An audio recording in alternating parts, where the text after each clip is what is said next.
सूरज साल के घने पेड़ों की कतार के पीछे पिघल रहा था। उसकी नारंगी किरणें जंगल की जंगली घास पर आग की तरह बिखर रही थी। एक संकरी कीचड़ भरी सड़क सतपुड़ा के घने जंगल के बीचों बीच से निकल रही थी। मध्य भारत का एक सबसे पुराना जंगल इलाका।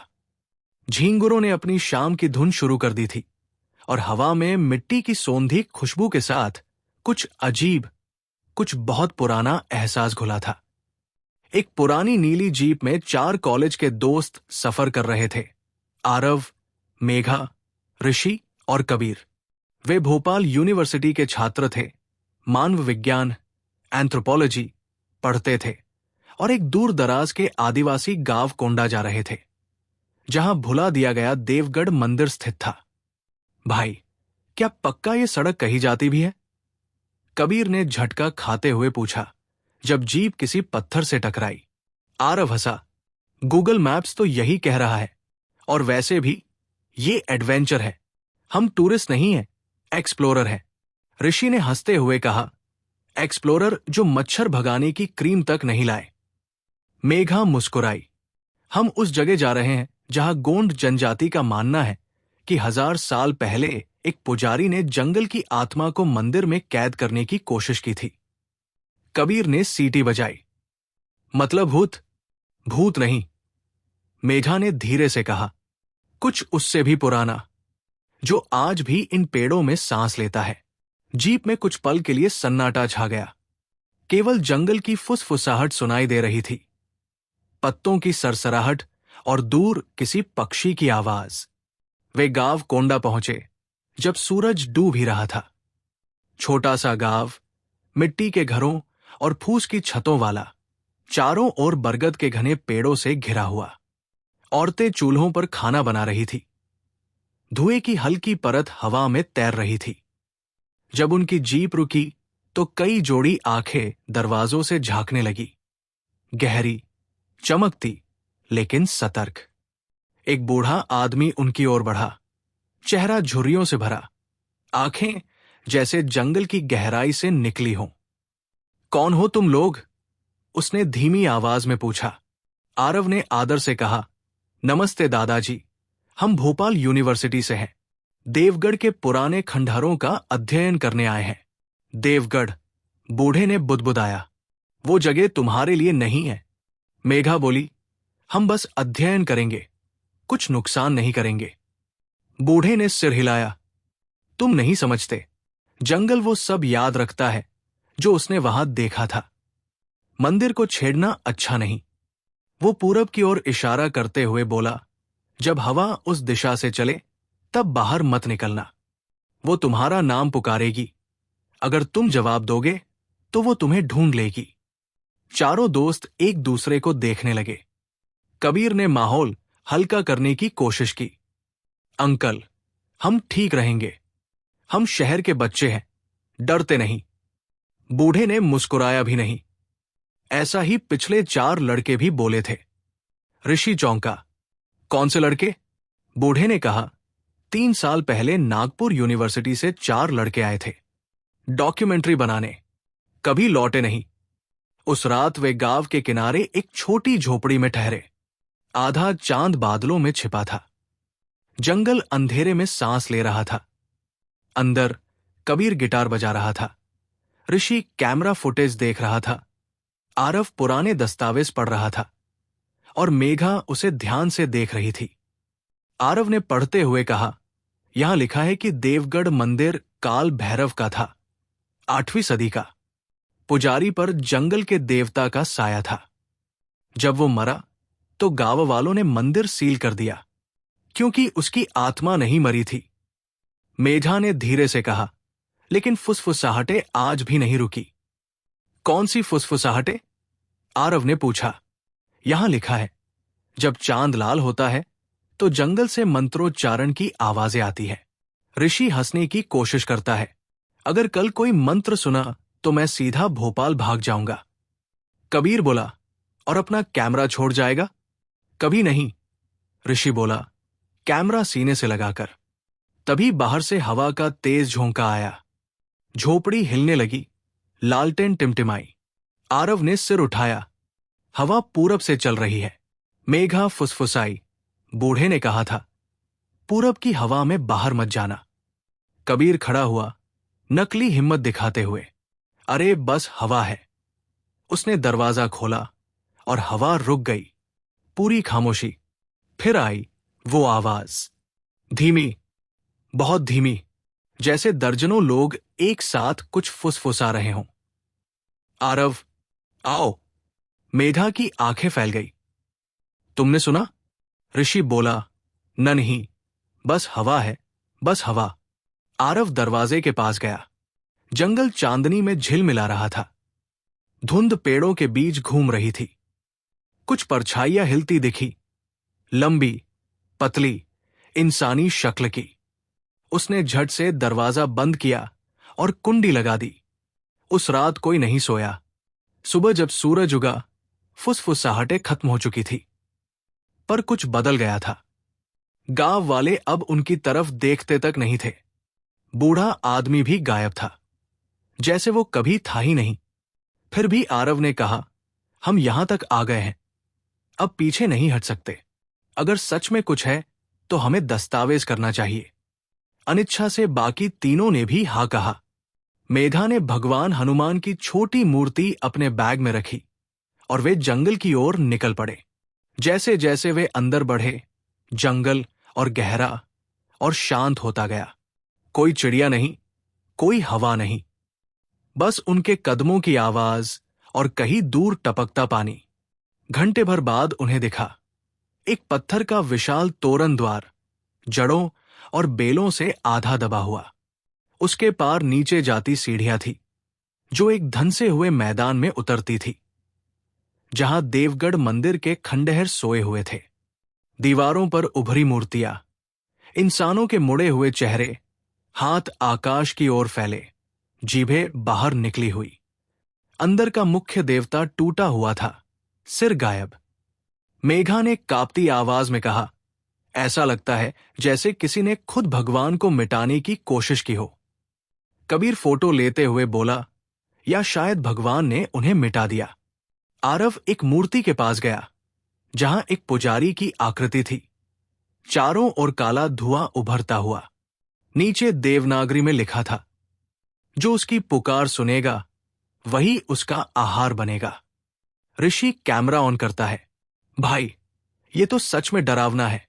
तभी जमीन हल्की कांपी और मंदिर के भीतर से आवाज आई, टन टन, घंटी की। मेघा ने आरव का हाथ कसकर पकड़ लिया। कोई अंदर है। घंटी की आवाज हवा में ऐसे गूंज रही थी जैसे कोई अदृश्य कंपकंपी पूरे वातावरण में तैर गई हो। चारों दोस्त पत्थर की आधी दबी सीढ़ियों के सामने जमे खड़े थे। ऊपर पेड़ों के बीच से छनती धूप बुझती मोमबत्ती की तरह कांप रही थी। वो घंटी किसने बजाई? कबीर की आवाज कांप रही थी। किसी ने नहीं, आरव ने कहा, मगर उसके शब्दों में भी शक था। शायद हवा से धातु हिल गई होगी। मेघा ने धीमे स्वर में कहा, हवा घंटियां नहीं बजाती। आरव। ऋषि ने कैमरा उठाया। लाल रिकॉर्डिंग लाइट चमक रही थी। जो भी है, फुटेज के लिए बढ़िया है। वे सावधानी से नीचे उतरने लगे। हर कदम की गूंज सुनेपन में गुम हो रही थी। जैसे जैसे वे नीचे पहुंचे, तापमान गिरता गया और जंगल की सारी आवाजें गायब हो गई। बस उनकी सांसों की हल्की गूंज बची। उनके सामने देवगढ़ का प्राचीन मंदिर था, काले पत्थर में तराशा गया।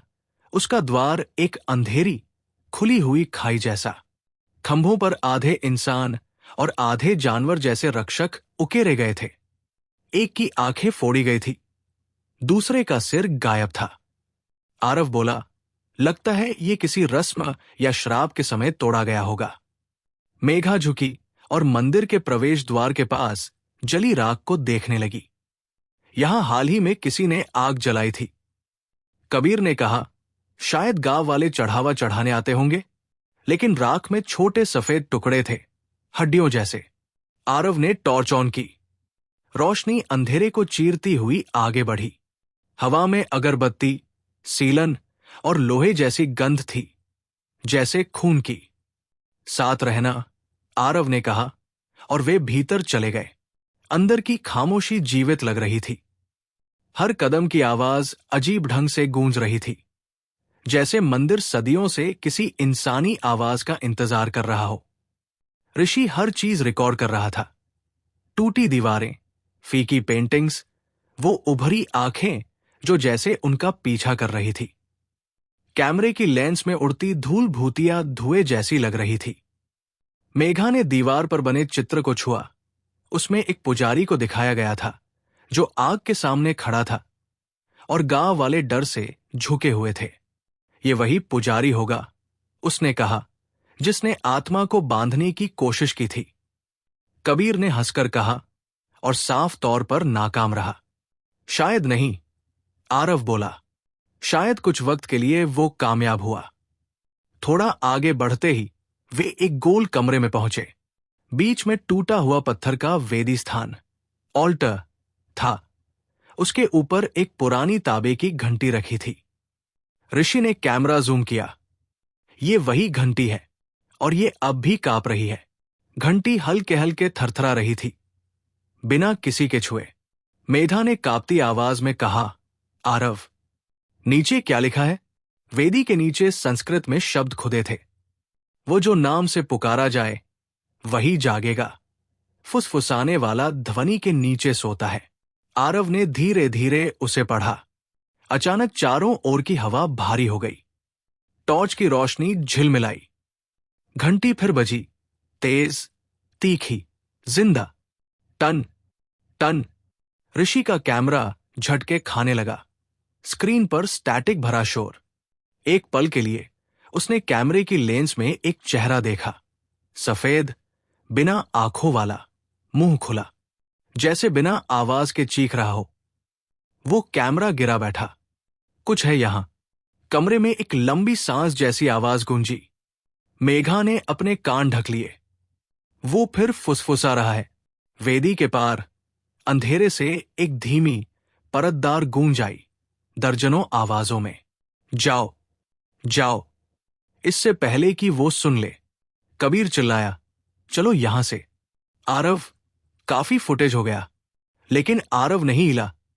उसकी नजर वेदी के पीछे खुदे पत्थर के दरवाजे पर जमी थी, जिस पर जली हुई हथेलियों के निशान थे। नीचे और है, उसने धीरे से कहा, मानो किसी नींद में बोल रहा हो। यही वो जगह है जहां पुजारी ने अंतिम अनुष्ठान किया था। मेघा ने उसका हाथ पकड़ा। आरव, सुनो, हमें वहां नहीं जाना चाहिए। आरव की आंखों की पुतलियां फैल गई थी। उसकी आवाज बदल गई थी। क्या तुम्हें नहीं सुनाई दे रहा? वो हमें बुला रहा है। कबीर ने उसे झकझोरा। होश में आ भाई। आरव हिला, जैसे किसी नींद से जागा हो। मैं ठीक हूं। ऋषि ने नीचे की ओर टॉर्च मारी। देखो, सीढ़ियां। वो सीढ़ियां अंधेरे में जाती थी, जैसे किसी कब्र के पेट में उतर रही हों। आरव ने गहरी सांस ली।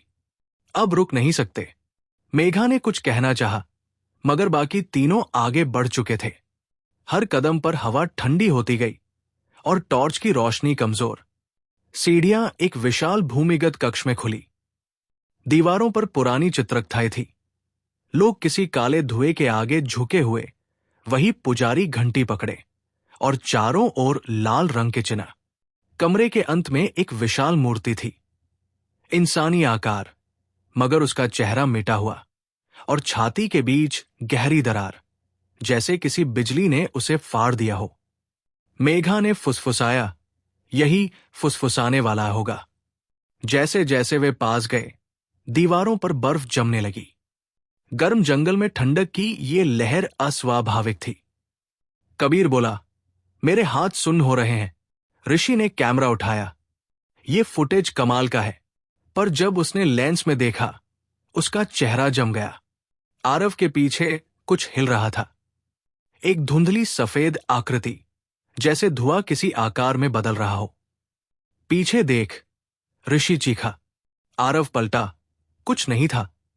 ऋषि ने कैमरा स्क्रीन देखी, आकृति गायब। लेकिन रिकॉर्डिंग में एक धीमी आवाज थी, मुझे मुक्त करो। अचानक आरव जमीन पर गिर पड़ा, छाती पकड़कर। टॉर्च लुढ़क गई। आरव! मेघा चिल्लाई। आरव हाफ रहा था। वो मेरे दिमाग में है, वो बोल रहा है। फिर वो चीखा, इतनी तेज कि पूरा कक्ष हिल गया। ऊपर वेदी पर रखी घंटी अपने आप बजने लगी, जबकि वे उसके बहुत नीचे थे। कबीर और ऋषि ने उसे खींचा और भागे, लेकिन दीवारों पर परछाइयां जिंदा हो उठीं, फैलती, मरोड़ती, इंसानी आकृतियों में बदलती हुई, उनके पीछे हाथ बढ़ाती। मेघा चिल्लाई, पीछे मत देखना। वे सीढ़ियां चढ़ते हुए भागे। हवा फुसफुसाहटों से भर गई थी।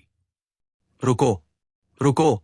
जब वे बाहर पहुंचे तो जंगल एकदम शांत था, मगर आरव बेहोश होकर गिर पड़ा। मेघा उसके पास झुकी। आरव, आंखें खोलो। आरव की पलकों के नीचे काली नसें फैलने लगी। उसकी आवाज बदली हुई थी। वो जाग गया है, उसने कहा। तुम्हें घंटी नहीं बजानी चाहिए थी। वे उसे घसीटते हुए गांव लाए। सूरज ढल रहा था। गांव वाले इकट्ठा हुए, उनके चेहरों पर डर।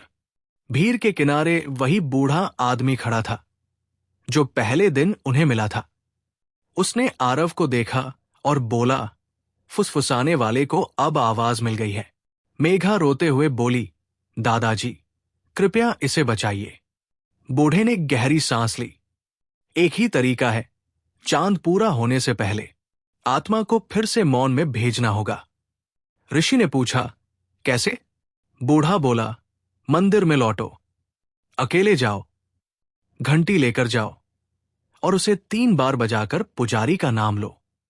कबीर ने कहा, लेकिन हमें उसका नाम नहीं पता। बूढ़े की आंखें अंधेरी पड़ गई। पता चल जाएगा, जब फुसफुसाने वाला उसे लेने आएगा, तब वो खुद अपना नाम बताएगा। आसमान में बिजली कौंधी। बादलों की गड़गड़ाहट युद्ध के नगाड़ों जैसी थी। रात फिर आने लगी थी, और उसके साथ पूरब की हवा भी। रात बहुत जल्दी कोंडा पर उतर आई। सुबह जो जंगल हरा भरा और जिंदा लगता था, अब वो काला और अनंत दिख रहा था। पहाड़ियों के पार कहीं गड़गड़ाहट गूंज रही थी, और हर झोंके के साथ वही धीमी सी फुसफुसाहट लौट आती, मानो कोई इंसान बोल रहा हो, किसी को पुकार रहा हो। झोपड़ी के भीतर एक ही तेल का दिया जल रहा था। आरव जमीन पर लेटा था। उसका चेहरा पीला पड़ चुका था, होंठ सूखे और फटे हुए। उसकी आंखें खुली थी, पर किसी अदृश्य कोनों की ओर भाग रही थी, जैसे कुछ वहां मौजूद हो। मेघा उसके पास घुटनों के बल बैठी थी, उसके माथे पर गीला कपड़ा रखती हुई। इसका शरीर जल रहा है, उसने कहा। कबीर बेचैनी से इधर उधर चहल कदमी कर रहा था। हमें इसे अस्पताल ले जाना चाहिए। भोपाल सिर्फ। दरवाजे पर खड़ा बूढ़ा आदमी बोला, कोई डॉक्टर आत्मा की भूख नहीं मिटा सकता। ऋषि ने डर और अविश्वास के साथ पूछा, आत्मा की भूख? मतलब ये, इसके अंदर कुछ है? बूढ़े ने धीरे से सिर हिलाया। फुसफुसाने वाले ने अपना आश्रय पा लिया है। अब वही बोलता है, वही सुनता है। अगर इसे ऐसे ही छोड़ दिया गया तो ये फैल जाएगा, पहले इस पर, फिर तुम पर, और फिर उन सब पर जो इसका नाम सुनेंगे।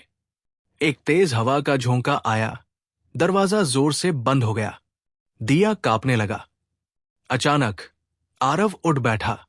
उसकी सांसें भारी चल रही थी। सब लोग सिहर गए। उसकी आवाज दोहरी थी, जैसे 2 लोग एक साथ बोल रहे हों। तुम्हें यहां नहीं आना चाहिए था। ये खामोशी मेरी थी। मेघा कांपते हुए बोली, आरव? उसका सिर एक तरफ टेढ़ा हो गया, आंखें ऊपर की ओर घूम गई। तुम उसका नाम जानना चाहते हो? पुजारी का नाम? वो कभी गया ही नहीं। ऋषि बुदबुदाया, हे भगवान। आरव मुस्कराया, लेकिन वो मुस्कान इंसानी नहीं थी। उसके होंठ फटे और खून टपकने लगा। उसका नाम बोलो और वो तुम्हारे लिए दरवाजा खोलेगा। उसका नाम लो और वो तुम्हारे पास भी आ जाएगा।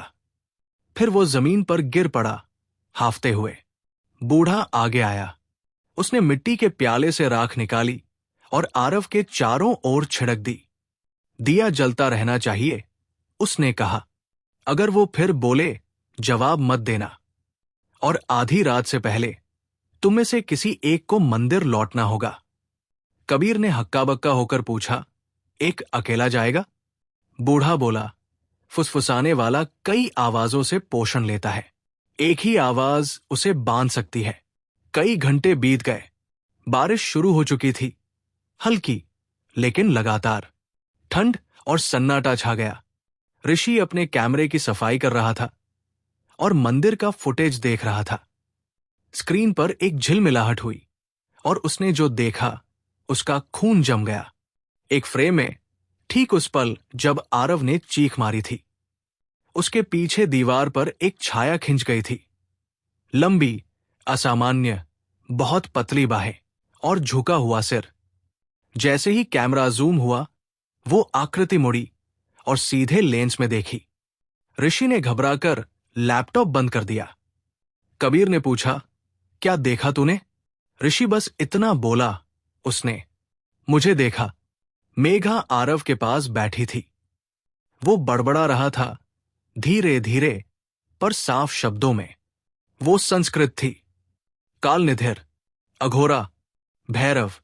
मेघा ने उसके नोट्स का पुराना डायरी खोला। उसकी आंखें चौड़ी हो गई। ये मंत्र है, वही जो पुजारी ने फुसफुसाने वाले को बांधने के लिए पढ़े थे। कबीर ने कहा, तो क्या आरव उसे याद कर रहा है? या फिर मेघा फुसफुसाई, पुजारी आरव के जरिए खुद को याद कर रहा है? अचानक दिया झिलमिलाया। आरव का हाथ बिजली की तरह उठा और मेघा की कलाई पकड़ ली। उसकी पकड़ लोहे जैसी थी। मेघा चीख पड़ी। आरव की आंखें खुली, पूरी काली। वो बोला, तुम उस चीज को कैसे चुप करोगे जो कभी जन्मी ही नहीं? ऋषि ने पकड़ छुड़ाने की कोशिश की, पर उसका हाथ जल गया। आरव का शरीर कांपने लगा। उसकी आवाज अब रोने और हंसी का मिला-जुला स्वर थी। सुनते हो? घंटी फिर बज रही है। और सच में जंगल के किसी गहरे हिस्से से आवाज आई, टन टन टन। बूढ़ा लौट आया, भीगा हुआ, कांपता हुआ। उसके हाथ में जड़ी बूटियों की थैली और त्रिशूल के आकार का लकड़ी का ताबीज था। वो बोला, समय आ गया है।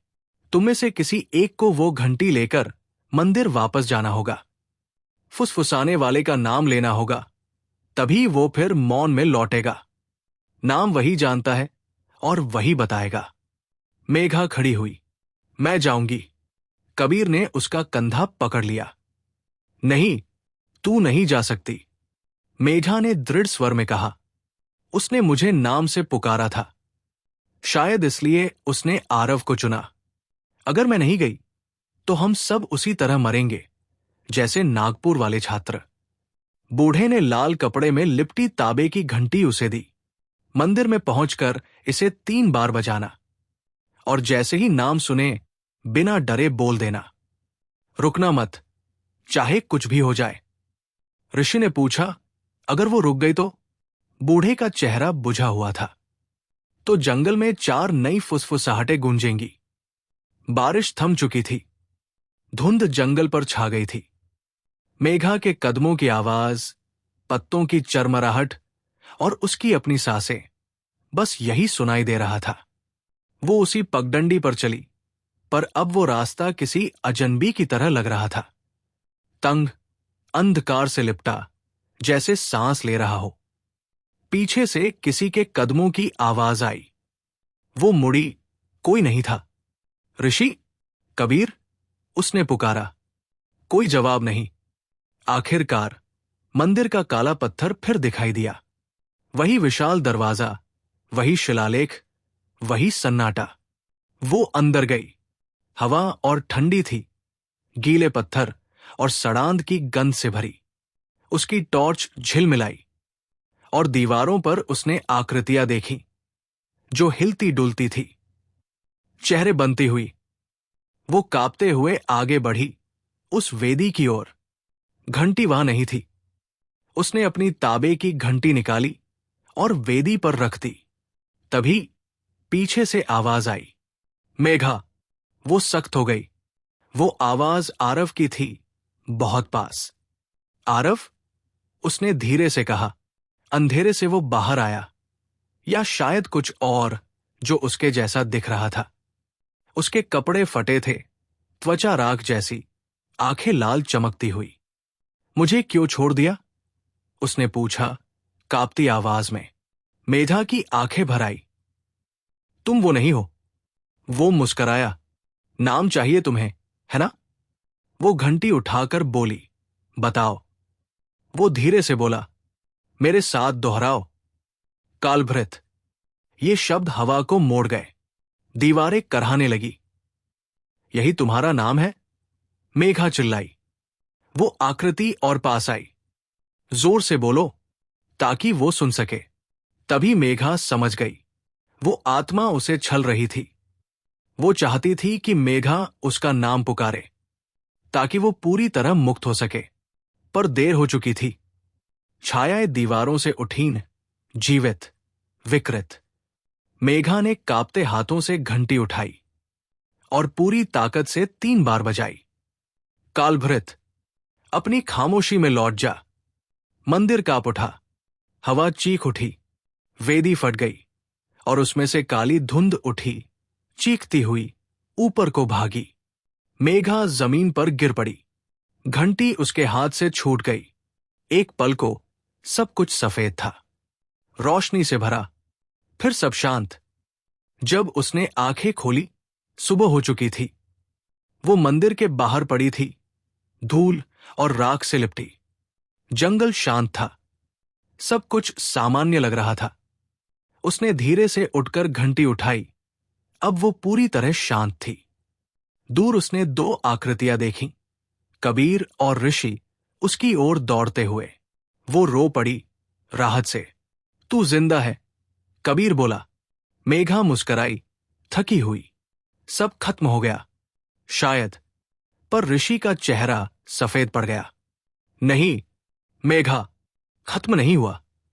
उसने मंदिर की ओर इशारा किया। दरवाजे पर एक आकृति खड़ी थी, बिल्कुल स्थिर। वो आरव था और उसके चेहरे पर वही मुस्कान थी। सुबह की हल्की रोशनी जंगल की छतरी से होकर फैली, लेकिन उसमें कोई गर्माहट नहीं थी। धुंध पेड़ों के ऊपर तैर रही थी। देवगढ़ मंदिर के पत्थरों के चारों ओर ऐसे घूमती जैसे कोई भूतिया उंगलियां उन्हें छू रही हों। मेघा एकदम जम गई। मंदिर के दरवाजे पर आरव खड़ा था। उसका चेहरा शांत था, लगभग सुकून भरा। लेकिन उसकी आंखें रात जैसी काली थी। कबीर ने एक कदम आगे बढ़ाया। आरव, भाई, मैं हूं कबीर। तू जिंदा है? आरव ने धीरे धीरे सिर झुकाया, जैसे किसी अदृश्य डोर से खींचा जा रहा हो। फिर मुस्कुराया। जिंदा? वो तो उनके लिए होता है जो अब भी अपने जिस्म में रहते हैं। मेघा के शरीर में खून जम गया। उसने फुसफुसाया, वो अब आरव नहीं रहा। ऋषि ने कैमरा उठाया, शायद एक आदत की तरह। लेंस के अंदर से आरव की शक्ल झिलमिलाई, कभी इंसान जैसी, कभी कुछ और, लंबा, पतला, और उसकी त्वचा के नीचे धुआं घूमता हुआ। हवा भारी हो गई, सांस लेना मुश्किल। जंगल में सन्नाटा, न कोई पक्षी, न कीड़ा, बस एक धीमी गुनगुनाहट जो चारों ओर से लौटती लग रही थी। वो जाग चुका है, वो खाता है, वो याद रखता है। कबीर चिल्लाया, हमने श्राप तोड़ दिया, हमने घंटी बजाई थी। आरव की मुस्कान और चौड़ी हो गई। तुमने कुछ नहीं तोड़ा, तुमने उसे बुलाया, तुमने उसे नाम दिया। पीछे टूटी मूर्ति हिलने लगी, पत्थर की दरारें जुड़ने लगी, जैसे किसी ने उन्हें भीतर से खींच लिया हो। उसके खोखले सीने से काला धुआं उठने लगा और सीधा आरव की ओर घूमता चला गया। मेघा चीखी, भागो! तीनों भागे जंगल के रास्ते की ओर। लेकिन जमीन जैसे जिंदा थी, जड़ें उठकर उनके पैरों को जकड़ने लगी। जंगल अब कोई जगह नहीं था, वो खुद था। ऋषि गिर पड़ा। कैमरा अब भी चल रहा था। स्क्रीन पर उसने देखा, वो धुआं उनका पीछा कर रहा था, जमीन पर रेंगता हुआ जैसे कोई जीवित साया। जाओ, उसने चिल्लाया। कबीर ने मेघा का हाथ पकड़ा और खींच लिया। दोनों दौड़ते हुए उस जगह पहुंचे जहां उन्होंने जीप छोड़ी थी। वो वही खड़ी थी, धूल से ढकी, जैसे इंतजार कर रही हो। इसे चालू करो, मेघा बोली। कबीर ने चाबी घुमाई, कुछ नहीं हुआ। इंजन खासा और बंद हो गया। जंगल से हजारों आहों जैसी आवाज आई। फिर आरव की आवाज, दूर से, पेड़ों के बीच गूंजती हुई। तुम जा नहीं सकते, जंगल तुम्हारी सांसों को याद रखता है। मेघा ने अपने बैग से हनुमान की मूर्ति निकाली, उसे कसकर पकड़ लिया। पीछे हटो, सब पीछे हटो। उसने कांपते हुए मंत्र पढ़ा। हवा में कंपन हुआ, एक बार, दो बार, और कुछ पल के लिए फुसफुसाहट थम गई। फिर आई एक चीख। वो इंसान की नहीं थी, जैसे जंगल खुद फट रहा हो। आरव पेड़ों के बीच से बाहर आया। उसका शरीर झटके खा रहा था। उसकी त्वचा पर दरारें थी, जिनमें से हल्की आग की चमक झांक रही थी, राख के नीचे जलते अंगारों जैसी। उसके पीछे धुआं घूम रहा था। उसमें चेहरे थे, हाथ थे, मरे हुए लोगों की झलकियां। कबीर ने जलती लकड़ी उठाई। पास मत आना। आरव ने सिर झुकाया, मुस्कुराया। क्या तुम सोचते हो आग हवा को डरा सकती है? मशाल बुझ गई। आरव बिजली की तरह झपटा और कबीर को जीप से दे मारा। धातु दब गई। कबीर की सांसें थम गई। मेघा चीख उठी। ऋषि भागा और कैमरे से आरव पर वार किया, लेकिन हाथ धुएं के आर पार चला गया। आरव ने मुड़कर कहा, तुमने ही उसे लौटाया, ऋषि। हर लेंस जिसने उसे देखा, हर शब्द जिसने उसका नाम लिया, उससे उसे शक्ति मिली। कैमरे की लाइट झिलमिलाई और स्क्रीन पर फिर मंदिर दिखाई दिया, जबकि वे उससे मीलों दूर थे। वही पुरोहित, वही चेहरा जो नक्काशी में था, घुटनों पर, आंखों से खून बहता हुआ। एक ही नाम बार बार बुदबुदा रहा था, कालभृत। फिर कैमरा ऋषि के हाथ में फट गया। मेघा घुटनों पर गिर पड़ी, मूर्ति को पकड़े। आरव, प्लीज, खुद को संभालो। एक पल के लिए आरव का चेहरा बदला। उसकी आंखों में काला धुआं कम हुआ। एक पल के लिए वही पुराना आरव दिखा, जो हंसता था, जो भूतों पर विश्वास नहीं करता था। वो धीमे से बोला, भागो। और फिर अंधेरा ने उसे निगल लिया। हवा गरजी, पेड़ पीछे झुक गए, जमीन फट गई। मेघा और ऋषि भागे। जंगल घूमता हुआ लग रहा था। फुसफुसाहट अब चीखों में बदल गई थी। धुएं में चेहरे बनते गए। गांव वाले, पुजारी, नागपुर के वो खोए छात्र, सब एक हो गए। ऋषि फिर गिर पड़ा, एक पेड़ के पास, जिसकी छाल पर हजारों हथेलियों के निशान थे। उसने ऊपर देखा। आरव उसके ऊपर खड़ा था। आंखें जल रही थी, मुंह से धुआं निकल रहा था। साया उसे निगल गया। ऋषि की चीख हवा में खो गई। मेघा पीछे नहीं देखी। वो दौड़ती रही। मूर्ति को इतनी जोर से पकड़ रखा था कि हथेली कट गई। आखिर उसने रोशनी देखी। गांव। वो मिट्टी के रास्ते पर गिर पड़ी। गांव वाले दहशत में उसकी ओर भागे। वो बमुश्किल फुसफुसाई, मंदिर जाग गया है। बूढ़ा आदमी आगे आया, आंखों में दुख था। तुम बहुत गहराई में चली गई थी, बेटी। तुमने उसे मुक्त नहीं किया, तुम उसे घर ले आई। पीछे जंगल से भारी करहा की आवाज आई। पेड़ झुक गए, जैसे किसी अदृश्य चीज को प्रणाम कर रहे हों। मेघा ने पीछे देखा। धुआं गांव तक पहुंच चुका था। उसके अंदर आकृतियां थी। एक चेहरा आरव जैसा, अब भी मुस्कुराता हुआ। बूढ़े ने अपनी जेब से एक छोटा लकड़ी का त्रिशूल ताबीज निकाला और उसकी हथेली में रख दिया। इसे संभाल कर रखना, उसका नाम फिर कभी मत लेना। वो उन लोगों को सुनता है जो उसे याद करते हैं। उस रात जंगल शांत हो गया। कहा गया कि जंगल अब सुकून में है, लेकिन जो गांव के किनारे रहते हैं, वो कहते हैं, बिल्कुल हवा रहित रातों में अब भी कहीं दूर से एक हल्की घंटी की आवाज आती है। Ton ton ton. भोपाल के एक छोटे कमरे में मेघा अकेली बैठी थी। विश्वविद्यालय ने पूरी घटना को भूस्खलन दुर्घटना बताया, केवल वही बची थी। पर सच्चाई वो जानती थी। टेबल पर ऋषि का टूटा कैमरा रखा था। मेमोरी कार्ड जला हुआ था, आधा पिघला हुआ। फिर भी उसमें एक आखिरी क्लिप बची थी। स्क्रीन पर आरव का चेहरा था, विकृत, धुंधला, कुछ बड़बड़ाते हुए। मेघा ने आवाज बढ़ाई। वो बोला, तुम मेरे लिए वापस आओगी ना? उसका दिल जोरों से धड़कने लगा। उसने कैमरा बंद किया, दराज में रखा और ताला लगा दिया। फिर खिड़की की ओर देखा। शाम की हवा तेज हो रही थी। दूर पहाड़ियों से बहुत हल्की पर पहचानने लायक आवाज आई। Ton ton ton.